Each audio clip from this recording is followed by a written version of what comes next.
আসসালামু আলাইকুম। স্বাগত জানাচ্ছি আমার চ্যানেলের আরও একটি নতুন ভিডিওতে। আর আজকে আমি চলে এসেছি লালমনিরহাট জেলার হাতীবান্ধা থানার এই উত্তর গোতামারি গ্রামে বা উত্তর গোতামারিতে। এই উত্তর গোতামারির যে জায়গাটিতে এসেছি আহ, এটি একটি সীমান্তবর্তী গ্রাম এবং এই সীমান্তবর্তী গ্রামের একদম আমরা চলে এসেছি একদম শেষ মাথায়।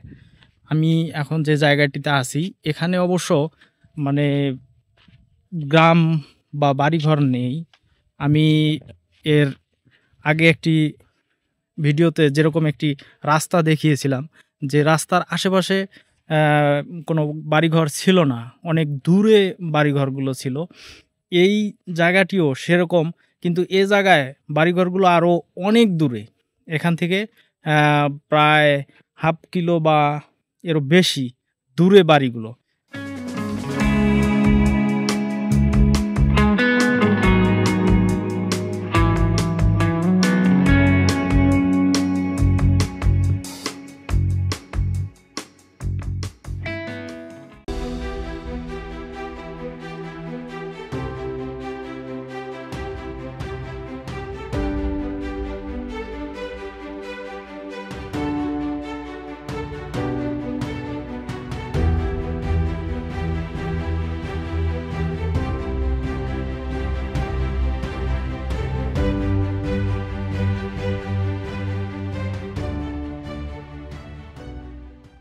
যে আমরা একদম সীমান্তর কাছাকাছি চলে এসেছি। এখানে একটি নদী আছে। আমি এই নদীর কথা পূর্বে আরও একটি ভিডিওতে বলেছিলাম যে খরপ নদী, সেই নদীটি এখানেও আছে। এবং এখানে একটি সনাতন ধর্মী যারা, তাদের একটি শ্মশান আছে। এখানে একটি বড় ধরনের একটি শ্মশান আছে এখানে এই নদীর পাড়ে, এবং সেই সাথে এখান থেকে কাঁটাতারের বেড়া খুব কাছ থেকে দেখা যায়। আর এই যে জায়গা, এই জায়গার যে প্রাকৃতিক পরিবেশ, সত্যি অন্যরকম একটি প্রাকৃতিক পরিবেশ। এই রাস্তা আর সেই সাথে এই রাস্তার দুই ধারের এই গাছগুলো এই জায়গাটিকে এত মনোরম আর এত সুন্দর করে তুলেছে যে সত্যি এখানে এসে যদি আপনি কোনো একদিন কোনো একটি বিকেল কাটান, আপনার অবশ্যই ভালো লাগবে। আমরা এসেছি, এখানে দুইটি রাস্তা আছে, আমরা ওই রাস্তাটি দিয়ে এসেছি। দুইটি রাস্তায় দুইটি রাস্তাই একই ধরনের, দুপাশে গাছ, বিভিন্ন ধরনের গাছ, সেই সাথে এরকম কাঁচা রাস্তা। আমরা ওই রাস্তাটি দিয়ে এসে আবার এটি দিয়ে এখানে এসেছি। আমরা ওই পাশটিতে যাব, সেখানে কিছু কাশফুল আছে। আমরা সেই কাশফুলগুলো দেখার জন্য সেখানে যাব এবং আপনাদের দেখাবো।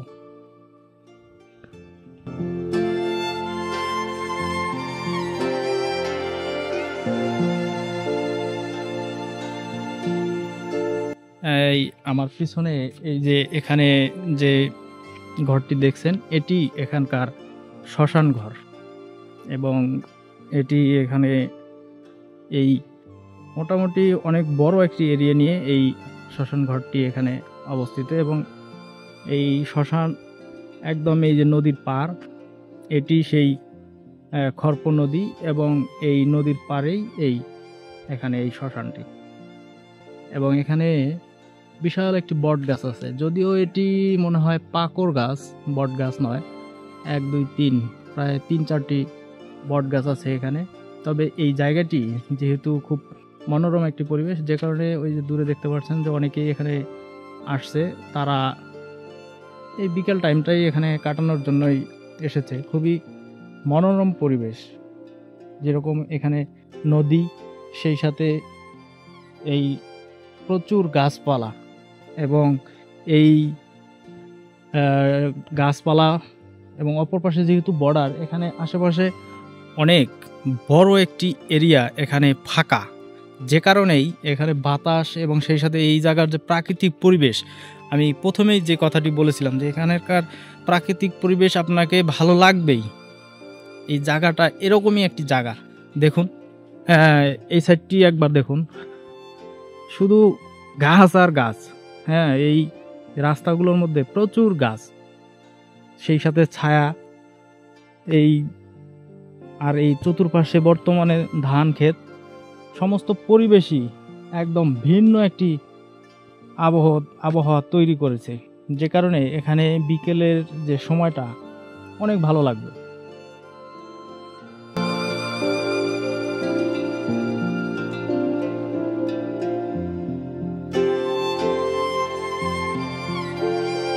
আমি এখন এই যে রাস্তাটি দিয়ে যাচ্ছি, এই রাস্তাটি এখানে বাংলাদেশের শেষ রাস্তা। এই বর্ডারের এই গোতামারি, যে উত্তর গোতামারি, আমি বর্তমান যে উত্তর গোতামারিতে আছি, এই উত্তর গোতামারির বর্ডারের শেষ রাস্তা। এবং এই রাস্তা থেকে আরেকটু ভিতরে বাংলাদেশ আছে, যদিও আছে, কিন্তু সেখানে আর রাস্তা নেই, এটি শেষ রাস্তা। এবং এরপরে এই যে ধান ক্ষেতগুলো দেখছেন, এই ধান ক্ষেতের পরে কাঁটাতার দেখা যাচ্ছে। এই যে দূরে যে গ্রামটি দেখা যাচ্ছে, এটি ইন্ডিয়ার গ্রাম, এবং কাঁটাতার দেখা যাচ্ছে। এই যে দূরে টহল ক্যাম্প আছে, বিএসএফ এর টহল ক্যাম্প, সেই সাথে এই কাঁটাতারের বেড়া। আমরা যদিও আরও কিছু দূর এগিয়ে যেতে পারবো, আরও আমরা সবার সাথে কথা বলে যেটুকু জানতে পেরেছি যে আমরা আরও অনেকটুকু যেতে পারবো, তবে সেখানে শুধু একটি ওই খর্ব নদী, তাছাড়া আর সেখানে কিছু না থাকার কারণে আমরা সেই দিকে যাচ্ছি না। আর সীমান্তের কাছে যদি হয়তো ঘরবাড়ি থাকতো বা সেরকম কিছু থাকতো, তাহলে হয়তো আরেকটু কাছে যেতাম, কিন্তু সেরকম কিছু না থাকাতে আমরা আর কাছে যাচ্ছি না।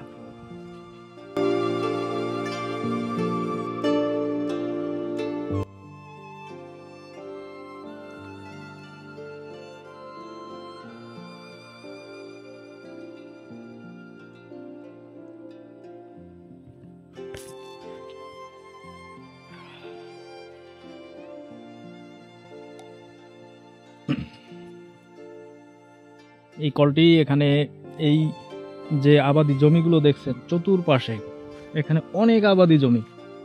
আমি যদি বলি প্রায় 100 বিঘা জমি এখানে আছে, আবাদি জমি, যত দূর চোখ যায়। এই কৃষকরা এখানে, যারা এখানে আবাদ করতে আসে, তাদের উদ্যোগে এখানে এই কলটি আছে। আরেকটি কল আমরা পেয়েছি সেই শ্মশানটিতে। এই কলগুলো থেকে এই এলাকার যারা এখানে আসে তারা পানি খায়, বা তাদের ভাত খাওয়া, এই জাতীয় পানির যে চাহিদাটা তারা এখান থেকেই করে আর কি।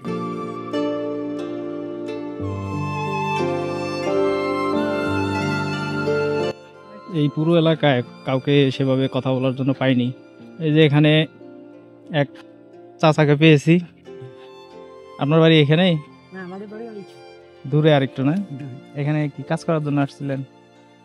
ছাদ দেখতে এসেছি। এখানে তো অনেক আবাদি জমি। হ্যাঁ, জমি তো আবাদি। হ্যাঁ, মানে দুই আবাদ হয়, ভুট্টা ধান। ভুট্টা এটা করে দেয় না এখানে, ভুট্টা করতে দেয় না। কে দেয় না? বাংলাদেশে বিএসএফ দেয়।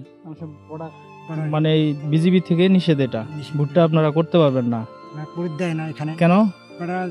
যদি গোলা হয়, চোরাচালান হয়, এই কারণে করতে দেয় না। তাই এই পুরো এলাকাটায় ভুট্টা হয় না? ভুট্টা হয় জায়গায় জায়গায়, খুব কম। কিন্তু আপনারা করেন না? আপনারা ইরি করেন? আমরা এই বুড়ো ধানে করেন। আচ্ছা, তাহলে তো এটা একটা বিশালই। আপনারা যদি একদম মাটিতে যদি একটা ধরমারি হয়, এটা ভালো না। বর্ডারের ব্যাপার, পরিস্থিতি ঠিক আছে, কিন্তু ধরেন যে ওই ফসলটা তো লাভজনক একটা ফসল, তাই না? এটা তো লাভের ফসল। হ্যাঁ, আমি এবার ভুট্টা করছিলাম, হ্যাঁ, তাতে চায়না পায় না। তাই? হ্যাঁ, তা তো পাবেই না। আপনার ভুট্টার দাম বেশি এবং ফলন বেশি। 30-35 মন করে দন করা আসে। যদি 25 মন আসে তাও লাভ আছে। ধানের সাথে হবে না। ধান তো তবে 12-13 মন করে ধান আসে। তাহলে তো এটা এখানকার একটা মোটামুটি অনেক বড় একটা সমস্যা। এখানে এরকম আরো কোন সমস্যা আছে? বর্ডারে অনেক সময় আবাদ করতে কষ্ট হয়ে যায়। তবে এখানে সীমানা কত দূর? তাও সীমানায় যে ওয়াবাড়ি কোনায় বাংলাদেশ। হ্যাঁ হ্যাঁ হ্ঁ, যেটা প্রতীক জমি দিকে খাড়ায় আছে, ওটা ভারত। আচ্ছা, এই পশ্চিমের একটু জমি আছে বাংলাদেশ, অল্প। এটা নদী বেঁকাবেঁকি, ওই ওয়াবাড়ির সাথে ওটা দেড় মাটি আছে বাংলাদেশ, ওই পিলিয়ারের সাথে থেকে আছে। ওই পিলার? হ্যাঁ, ওই পিলারের। ওটা বাংলাদেশ আছে মাঝতে। হ্যাঁ, তাহলে আপনারা এই বিষয়টা নিয়ে ঊর্ধ্বতন কোনো কিছু করবার যোগাযোগ করেন নাই? না। যোগাযোগ করে দেখতেন, যেহেতু একটা ফলন খুব ফলনশীল একটা ইয়া হইলো ভুট্টা। গাটা যে তাই নিষেধ করে দেয়, এই সামান্য এই বান্ডিতে করে দেয় না, গাছ লম্বা হয় তাহলে শুধু আপনাদের ধান? ধানে। আচ্ছা, যাই হোক, এই বিষয়টা তো জানা ছিল না। এখানে যেটি এই কৃষক কাকার মুখ দিয়ে শুনলেন, যে এখানে যে এই যে এতগুলো জমি, এখানে আমি যেটি বললাম যে এখানে তো নয়, এটা হাজার বলা লাগে, যে হাজারের উপরে হাজার হাজার বিঘা জমি এখানে আছে, যেটিতে এই উত্তর অঞ্চলের একটি সবচেয়ে অর্থকারী ফসল বর্তমান, এবং এই উত্তর অঞ্চলের অর্থের যে মেরুদণ্ড সেটি হলো ভুট্টা। সেই ভুট্টা তারা এখানে লাগাতে পারে না, এটি এখানকার নাকি বর্ডারের নিয়ম, যে কারণে তারা লাগাতে পারে না।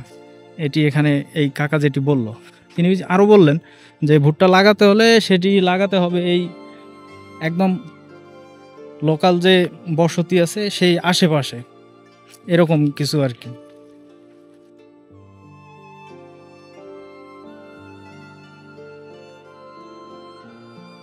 চরের কিছু ভিডিও করেছি, সেটি তিস্তার চর।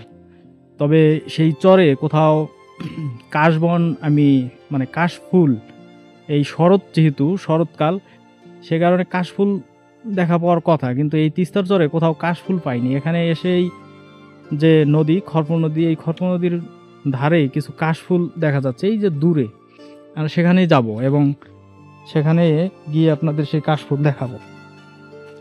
তবে এখন যে জায়গাটিতে যাচ্ছি এটি কিন্তু জিরো লাইন।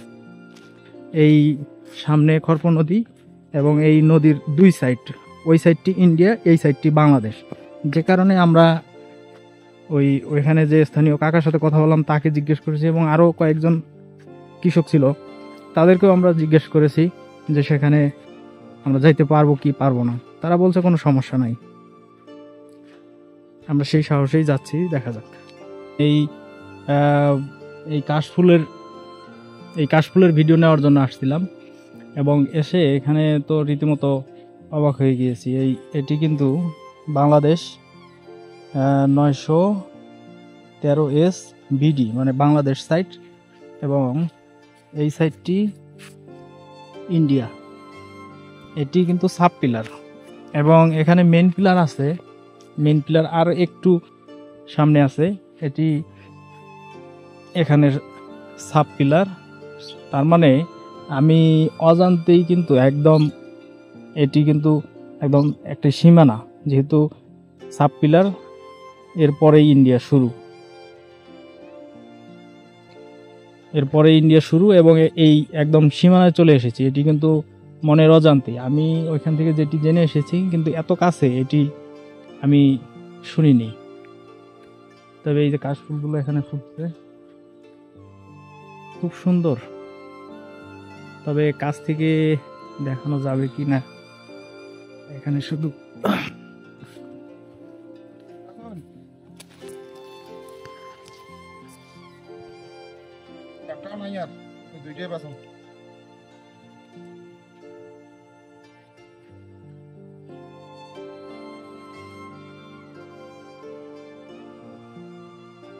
এই যে এটি এখানকার একটি সীমানা পিলার, এবং এই সীমানা পিলারটি সম্পর্কে আমার জানা ছিল না, সেখান থেকে আমাকে বলা হয়নি। এখানে এই কাশফুলগুলো দেখতে এসে এখানে এই সীমানা পিলার, আর যেহেতু এই জায়গাটি একদম এরকম যে বর্ডারের শেষ সীমানা, যে কারণে এখানে আর বেশিক্ষণ অপেক্ষা করলাম না। তবে এখানে অনেক ভাইরা আছে, আমাদের বাংলাদেশি ভাইরা, তারা এখানে মাছ মারছে। তারা বলল যে এখানে কোনো সমস্যা নাই, এরকম কোনো সমস্যা নাই, এখানকার সীমানাটি এরকমই, আর একদম লাগোয়া। দেখা গেছে যে আমাদের বাংলাদেশের এই খরপ নদী এবং কিছু দূর বাংলাদেশের ভিতর দিয়ে আসছে, আবার কিছু দূর ইন্ডিয়ার ভিতর দিয়ে আসছে, যে কারণে এখানে কে কখন সীমানা কে কখন কার ভিতরে চলে যাচ্ছে সীমানা, এটা বোঝা খুবই মুশকিল। তবে যেহেতু তারা এখানে স্থানীয়, তারা এখানে এটা বলতে পারে।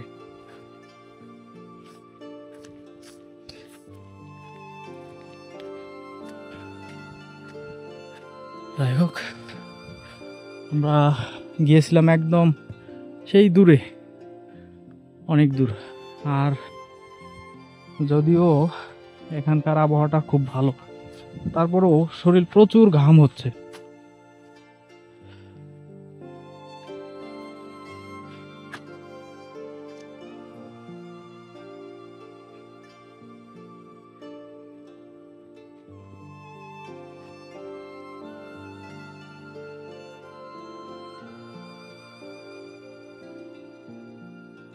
আমরা এখানে একটি লম্বা সময় অতিবাহিত করলাম, এই পরন্ত বিকেল, সেই সাথে এখানকার যে পরিবেশ পরিস্থিতি সব কিছুই ছিল একদম মুগ্ধ করার মতো। খুবই ভালো লাগলো, লম্বা একটি টাইম এখানে অতিবাহিত করলাম এবং আপনাদের এই এলাকাটি তুলে ধরার চেষ্টা করেছি। ভিডিওটি কেমন হয়েছে কমেন্টে অবশ্যই জানাবেন। সেই সাথে একটি অনুরোধ রাখবো, যেহেতু এটি আমার একটি নতুন চ্যানেল, তাই চ্যানেলটি সাবস্ক্রাইব করে আমার পাশে থাকবেন। ভালো থাকবেন সবাই, আল্লাহ হাফেজ।